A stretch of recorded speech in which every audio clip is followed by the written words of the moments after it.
Bakit si Jesus lang ang daan? Narinig mo na ba ang kasabihang, all roads lead to Rome? Ganito ang paniniwala ni Joey, na basta't mabuti ka kahit anong relihiyon mo, pare-pareho lang yan na daan patungo sa Diyos. Pero sa dami ng daan, isang tanong ang kailangang harapin. Kung pwede naman palang kahit ano, bakit kailangang magkatawang tao ang Diyos at mamatay sa krus? Hindi ba parang overkill kung marami namang ibang paraan? Sabi ni Jesus sa John 14:6, "Ako ang daan, ang katotohanan at ang buhay. Walang makakapunta sa Ama, kundi sa pamamagitan ko." Hindi niya ito sinabi para maging exclusive elitist. Sinabi niya ito kasi siya lang ang gumawa ng isang napakahalagang bagay na hindi ginawa at hindi magagawa ng sino mang founder ng kahit na anong relihiyon. Pinasan niya ang kasalanan ng mundo, namatay siya at muling nabuhay.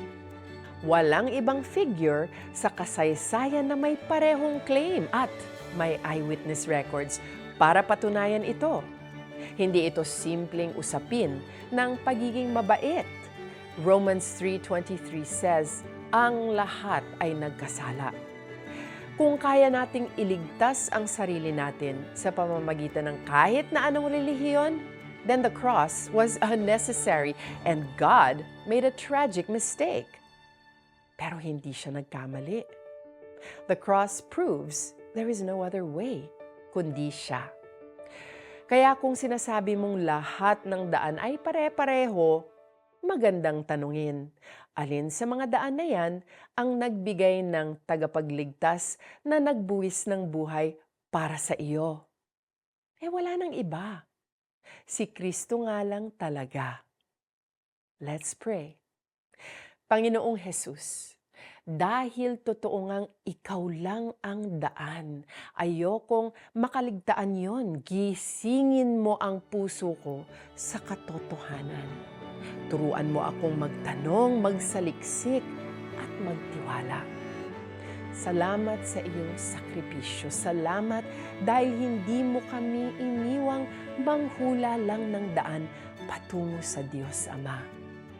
In Jesus' name I pray. Amen.